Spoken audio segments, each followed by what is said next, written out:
Welcome to Embrace Your Power. I'm so glad you're with us. We're going to be diving into the Upanishads. They're these incredible ancient Indian texts.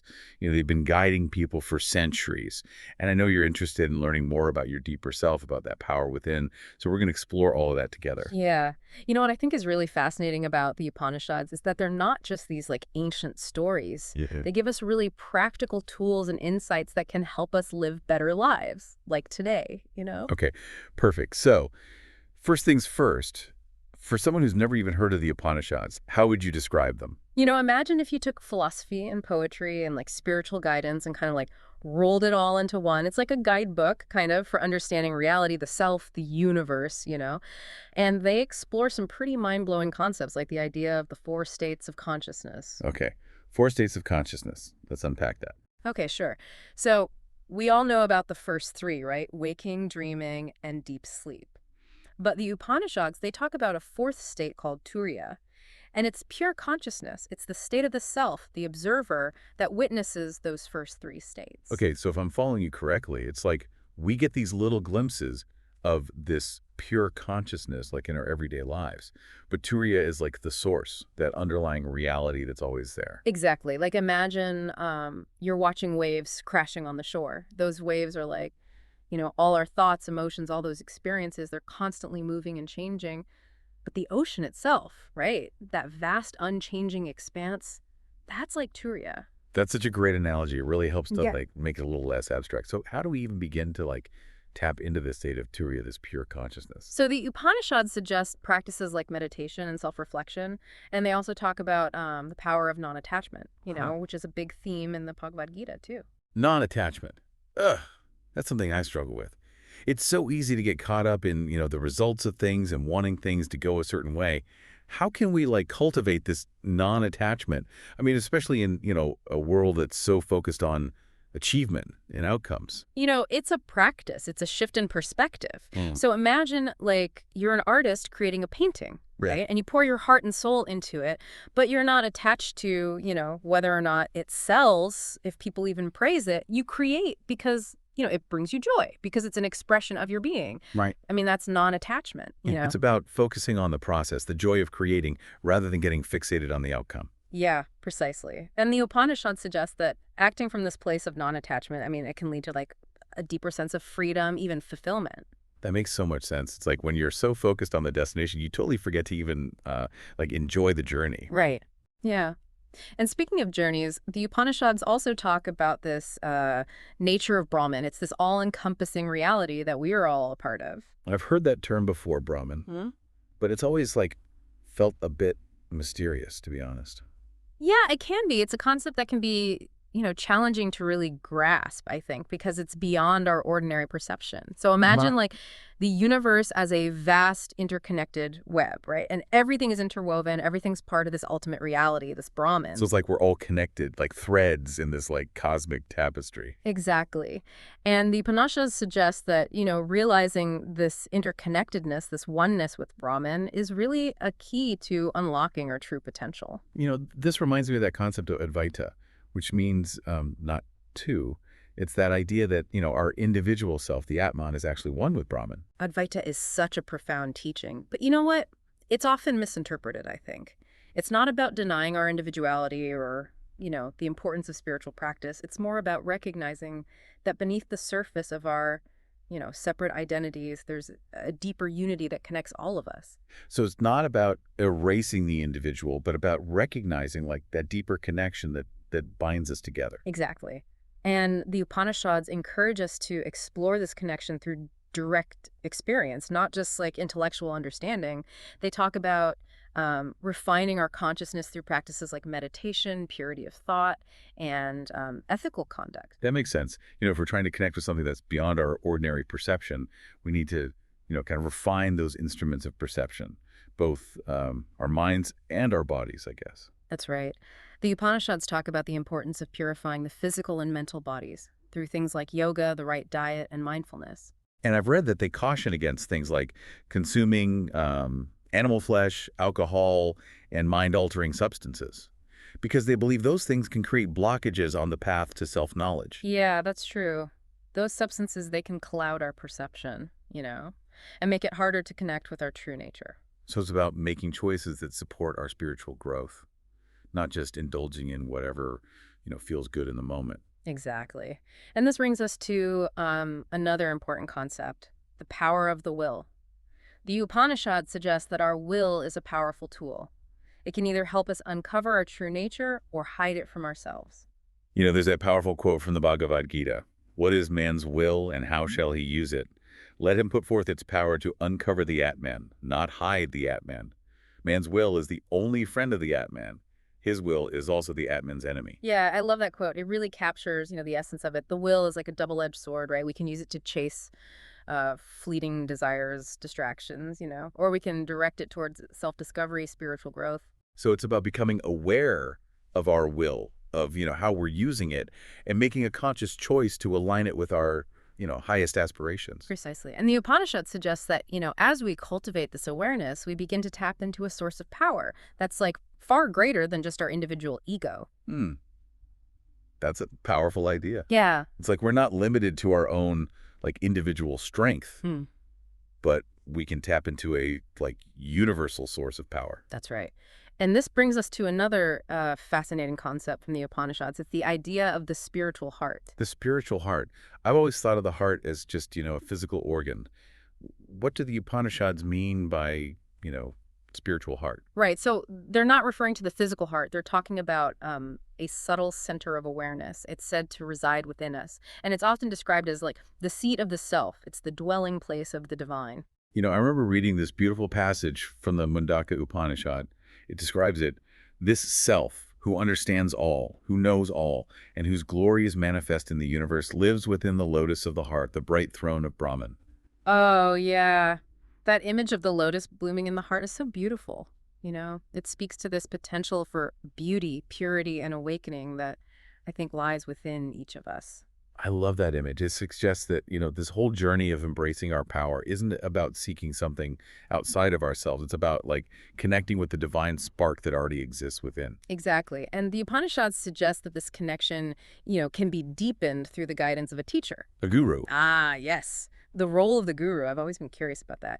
What exactly is their role in this path of self-discovery? So a true guru is like a skilled guide, right? Who can help us navigate all the complexities of the spiritual path. They can offer wisdom, support, and guidance, helping us avoid pitfalls and, stay on course. But what if someone, doesn't have access to a living teacher? Yeah. So the Upanishads acknowledge that, not everyone's going to have a physical guru in their lives. But they also suggest that guidance can be found, through the teachings of a realized master, even if that master is no longer physically present. So it's about finding a source of wisdom that resonates with us, whether it's, a living teacher or the teachings of a master from the past. Exactly. And the Upanishads describe the qualities of a true disciple, as someone who approaches the teachings with humility, dedication, and a sincere desire for self-knowledge. So it's not about blindly following a guru, Yeah. but about cultivating, a discerning mind and a genuine thirst for truth. Precisely.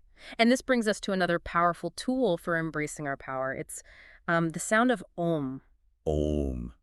I've heard it chanted in yoga classes and stuff, Hmm. but I never really understood its significance. Right. So Om is considered the most sacred sound in Hinduism, and it's said to represent the essence of Brahman. It's like the vibration that underpins all of creation. Wow, that's really powerful. So it's not just some random sound. It's a sound that carries profound meaning and energy. That's right. The Upanishads describe Om as the key to unlocking the will and to realizing our unity with Brahman. And I remember reading about Om Yoga, which is like a yogic path, Yeah. dedicated to the practice of chanting and meditating on Om. Exactly. Om yoga involves continuous japa, the repetition of Om, and meditation on its meaning. The Upanishads compare Om to the flower of the sun. It's this flower from which spiritual nectar flows. That's a beautiful image. So chanting Om is like tapping into a source of spiritual nourishment. That's a wonderful way to put it, yeah. And the Upanishads suggest that the practice of Om yoga can actually lead to liberation from, the cycle of rebirth to realizing our true nature. This is all so fascinating. I feel like we've just scratched the surface of the Upanishads. But I'm already feeling a sense of awe and possibility. It's like a whole new world's opening up. Yeah, it's been a joy, just exploring these teachings with you. And for our listeners, I encourage you to, reflect on what we've talked about today. What practices resonate with you most? What sparks your curiosity? We'll be back soon with part 2 of Embrace Your Power. We're going to dive even deeper into the wisdom of the Upanishads. But until then, keep exploring, keep questioning, and keep embracing that incredible power that resides within you.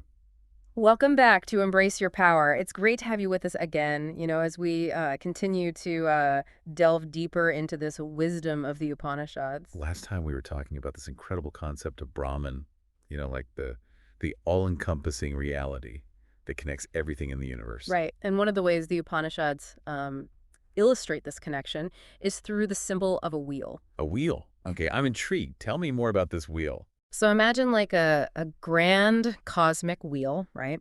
And it has 9 smaller wheels kind of nestled within it. 9 wheels. That sounds pretty complex. It might sound complicated, but it's a beautiful metaphor. You see, the outer wheel, it represents the cosmos, like the vast universe that we're all part of.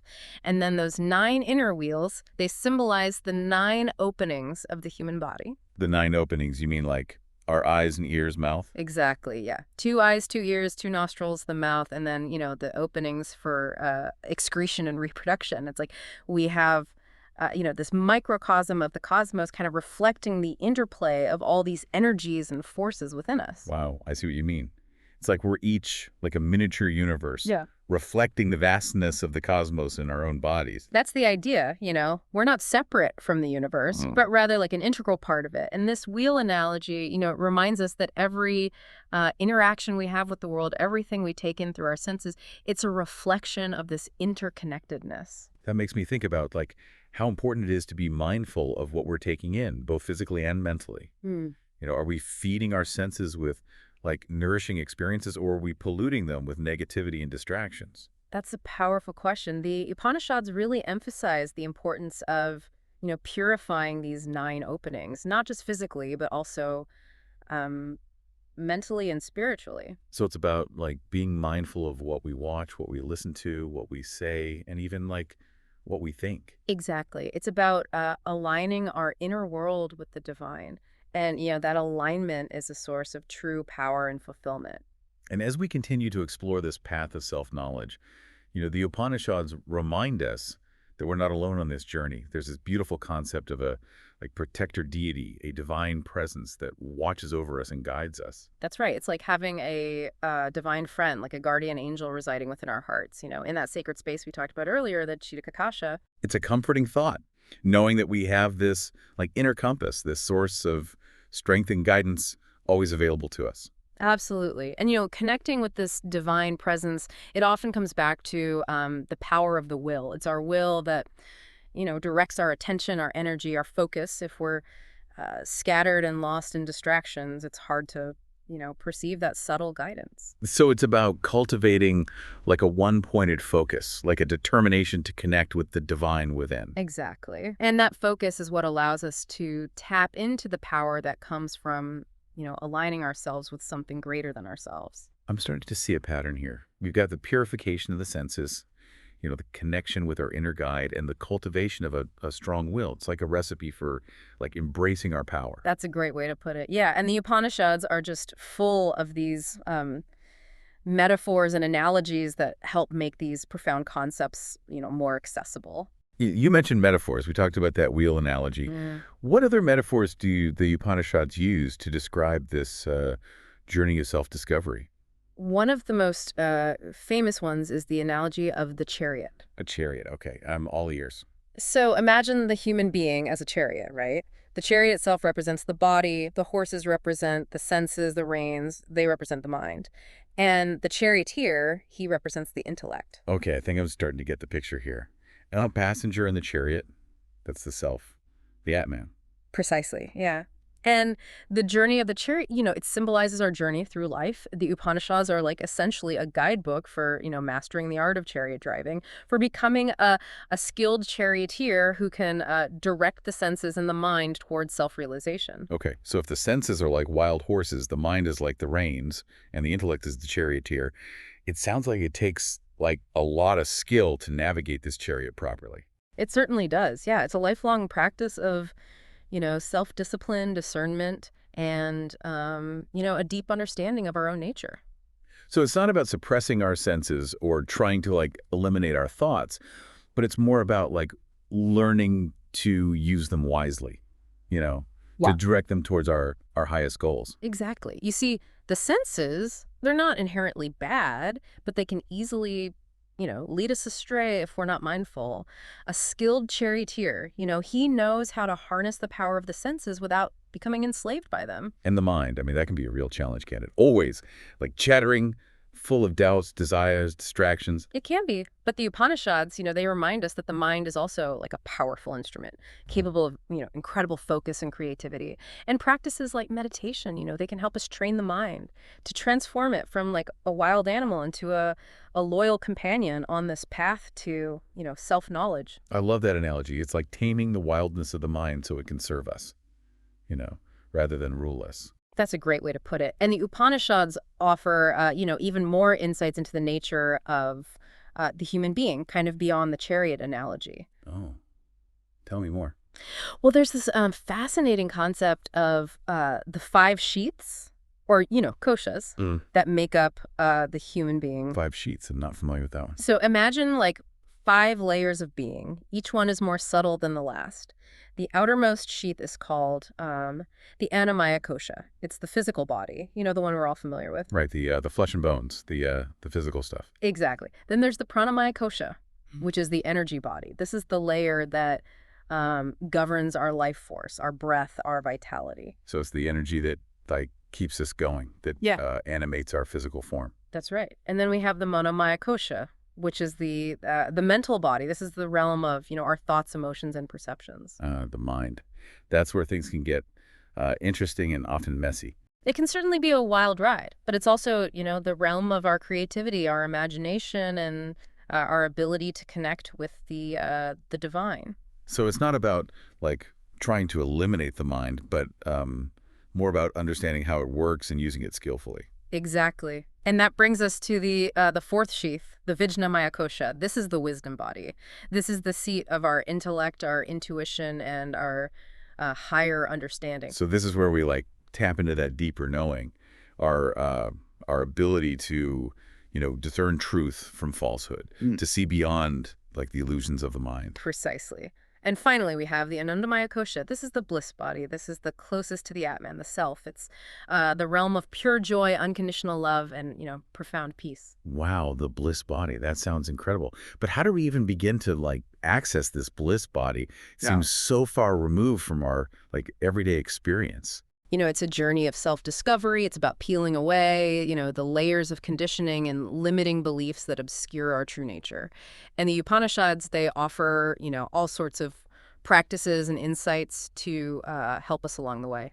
This is all starting to feel like a profound map of the human being, We've got the chariot analogy and now these five sheaths. It's like we're getting this like glimpse into the intricate workings of our own being. And that's precisely the point. The Upanishads, they're an invitation to explore, our inner landscape, to discover that vast potential that lies within each of us. But all this talk about chariots and sheaths, it feels a bit abstract. How do we like actually apply these concepts to our everyday lives, That's a great question. The Upanishads acknowledge that, we live in a world of duality. It's a world of, pleasure and pain, joy and sorrow. It's not about like escaping the world. It's about learning to navigate it skillfully. So how do we do that? How do we take this ancient wisdom and make it relevant to our like, modern lives? One of the key tools the Upanishads offer us is the power of discrimination, of viveka. Viveka, that sounds familiar. Yeah, so it's the ability to,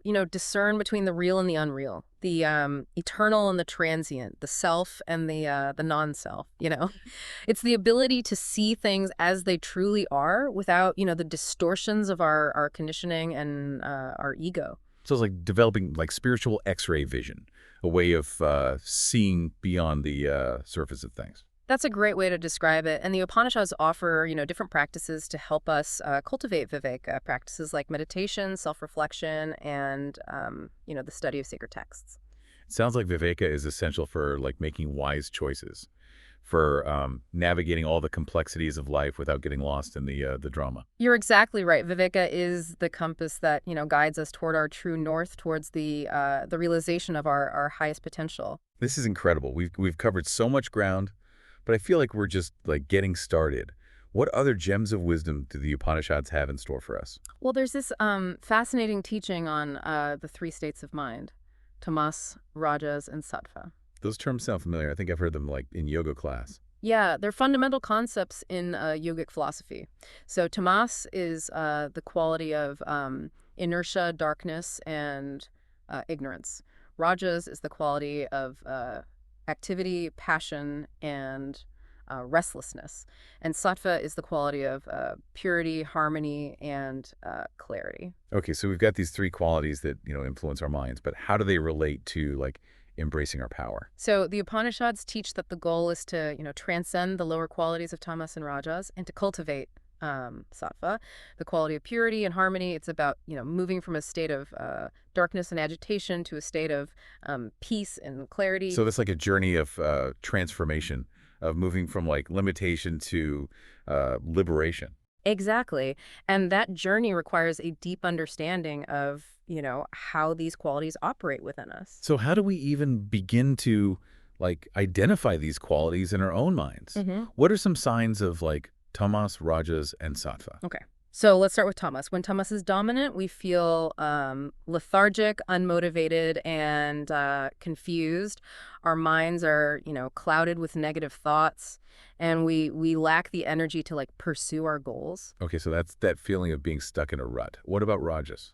When rajas is dominant, we feel restless, driven, ambitious. Our minds are, racing with thoughts and desires, and we're constantly, seeking external stimulation and gratification. It's like being on a like never-ending treadmill, Yeah. always striving for something more, never quite feeling content. Exactly. And while rajas can be a powerful force for, action and creation, it can also lead to burnout, frustration, and a sense of emptiness. That makes sense. So where does sattva fit into all of this? So when sattva is dominant, we feel calm, peaceful, content. Our minds are clear and focused, and we're, able to perceive the world with clarity and understanding. So it's like finding a sense of inner stillness amidst the chaos of life. That's a beautiful way to put it. Yeah. And the Upanishads teach that, cultivating sattva is essential for realizing our true nature, for connecting with the divine within. This is making me realize how important it is to like become aware of these qualities in our own minds. It's like having this like secret decoder ring for understanding, our thoughts, emotions, and behaviors. It is. And the Upanishads offer, different practices to help us shift from those lower qualities to the higher ones. Practices like, meditation, yoga, and ethical conduct. So it's not just about like intellectual understanding, but about making conscious choices that support the cultivation of sattva. Exactly. It's about aligning, our thoughts, words, and actions with the qualities we want to embody. This is giving me a whole new perspective on like self-improvement. It's not just about achieving like, external goals, but about cultivating inner qualities that lead to, true fulfillment. That's a profound insight. And the Upanishads, remind us that this journey of self-transformation isn't a solitary pursuit. We're all interconnected, and our actions, impact not only ourselves, but also the world around us. It makes sense. If we're cultivating like purity and harmony within, it's bound to, like ripple outwards, right? Absolutely. And the Upanishads emphasize the importance of living in harmony with nature, with all beings, and, with the divine itself. This is starting to feel like a real blueprint for living, like a more meaningful and fulfilling life. Yeah. A life that's not just about like personal gain, but about, contributing to the well-being of all. That's a beautiful way to express it. And, the Upanishads, they don't just like tell us what to do. They offer us like a glimpse into the ultimate goal, the destination of this journey of self-discovery. Okay, I'm on the edge of my seat. Tell me, what is this ultimate goal? So it's the realization of our unity with Brahman. It's the experience of oneness with the divine. Wow, that sounds incredible. But also a little, daunting. How do we even begin to like comprehend such a state? So the Upanishads use different, analogies and metaphors to describe this experience. Like what? Well, there's the analogy of, rivers merging into the ocean. Just as individual rivers, they lose their separate identity when they flow into the vastness of the ocean. So, too, does, our individual sense of self kind of dissolve when we realize our unity with Brahman. So it's like a merging, a blending, a complete like dissolution of the boundaries that separate us from the divine. Exactly. And the Upanishads also use the analogy of space. Just as space is, all-pervading, limitless, and unchanging, so too is Brahman. So it's like we're already immersed in this like vast ocean of consciousness, Yeah. but we're just not aware of it. It's like a fish that's always, swimming in water, Mm. but doesn't realize it's surrounded by water. That's a wonderful analogy. Yeah. And the Upanishads teach that, the journey of self-realization is about awakening to this reality, to this, ever-present oneness. This is blowing my mind, but it also feels incredibly, hopeful. If this oneness is like already here, then it's not something we need to, like create or strive for. It's just about removing like the veils of ignorance that prevent us from perceiving it. That's a powerful insight. And the Upanishads, they offer us different tools and practices to help us along the way. So what are some of these tools and practices? Well, there's, meditation, of course, which helps us quiet the mind and turn our attention inwards. There's yoga, which harmonizes the body and mind. There's the study of sacred texts, which illuminates our understanding. And there's ethical conduct, which, purifies our actions and aligns us with the divine. So it's like a holistic approach, like addressing all levels of our being, physical, mental, and spiritual. Exactly. And the Upanishads, emphasize that this journey of self-discovery, it's not like a one-size-fits-all path. There are many different approaches, and what works for one person may not work for another. So it's about finding the practices and teachings that like resonate with our own, unique nature. That's right. And the Upanishads, encourage us to explore different paths, to experiment, and to find what truly, helps us awaken to our true nature. This is giving me like a renewed sense of curiosity and excitement for the spiritual path. Yeah. It's not about, blindly following dogma, but about embarking on a personal journey of discovery. That's a wonderful way to approach it. And the Upanishads, they remind us that this journey is not like a linear process. There will be ups and downs, moments of clarity, moments of confusion. So it's about like embracing the whole ride with all its twists and turns. Exactly. And the Upanishads, they offer us a source of strength and guidance to navigate those challenges along the way. I'm feeling so grateful for this deep dive into the Upanishads. It's like, we've been given this treasure map to most valuable treasure of all, our own true nature. It's been a joy sharing this exploration with you. And for our listener, we encourage you to, reflect on what we've discussed today. What practices resonate with you? What insights have sparked your curiosity? These are questions that can guide you as you continue to embrace your power and unlock that infinite potential within you. We'll be back soon with the final part of Embrace Your Power, where we're going to explore some of the practical applications of this wisdom in everyday life. Until then, keep exploring, keep questioning, and keep embracing that incredible journey of self-discovery. Welcome back to Embrace Your Power. It's been such an incredible journey, exploring the Upanishads and uncovering these like timeless insights into, reality and the self. It has been fascinating. We've talked about, states of consciousness, the power of the will, even the chariot analogy and the 5 sheaths. But, let's shift gears a little bit. Let's talk about, how to actually apply this wisdom in, like, our everyday lives. Yes. That's what I'm really curious about. How do we take these, like, profound concepts and, make them practical? Something we can, like, actually integrate into our busy modern lives. Well, the Upanishads are full of practical advice. They don't like shy away from the challenges of, human existence, but, they offer tools and strategies for navigating those challenges, with grace and wisdom. So give me an example. What's like one practical teaching from the Upanishads that we can like start applying today? Okay, so one of the key principles is this concept of self-discipline, or tapasya. It's about making conscious choices, choices that align with our highest aspirations, not just reacting to like our impulses or external pressures. So it's not about denying ourselves, pleasure or becoming like super strict, Mm-hmm. but about aligning our actions with our values and like our deepest desires. Exactly. Yeah. And this can apply to, every area of our lives, like what we eat, how we spend our time, the company we keep, even how we manage our thoughts and emotions. Okay, so let's break it down. How does tapasya show up in like our everyday choices? Let's start with something simple like food. Okay, so the Upanishads, they talk about the importance of consuming food that's pure, nourishing, and supportive of spiritual growth. It's not about following, rigid rules, but about becoming aware of how different foods affect our like physical and mental states. So it's about like tuning into our bodies, noticing how certain foods make us feel, and choosing those that like promote clarity and vitality. That's a great way to put it, yeah.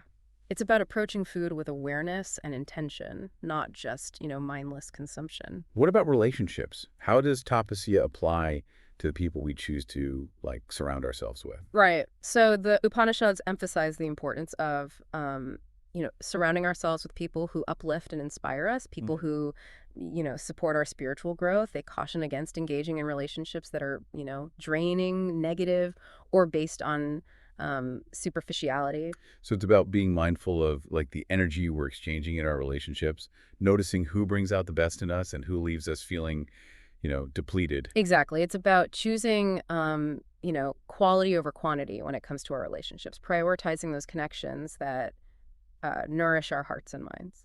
And what about our like inner world? Our thoughts and emotions, they can sometimes feel like a roller coaster.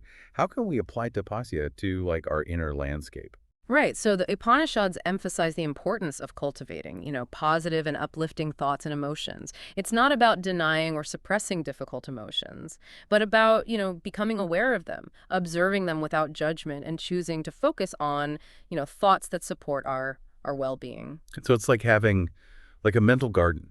We can choose to plant seeds of kindness, compassion, gratitude, and weed out the negativity that can like choke our growth. That's a beautiful analogy. Yeah. It's about taking responsibility for our, inner state, recognizing that we have the power to cultivate a mind that's peaceful, joyful, and resilient. This is making me realize that embracing our power isn't about like controlling everything that happens to us, but about mastering our inner response to, life's challenges.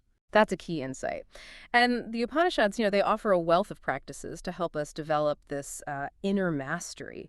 Practices like meditation, mindfulness, and, self-reflection. These practices are like tools, tools we can use to cultivate a greater sense of peace, clarity, and purpose. This is starting to feel like a real blueprint for living like a more empowered life, a Yeah. life that's grounded in, wisdom, compassion, and a deep connection with the self. That's what the Upanishads are all about. And, one of the most beautiful and inspiring aspects of these teachings, I think, is their emphasis on the transformative power of love. Love. We haven't talked much about love in the context of the Upanishads. It's true, they don't use the word love explicitly, like as often as some other, spiritual traditions do.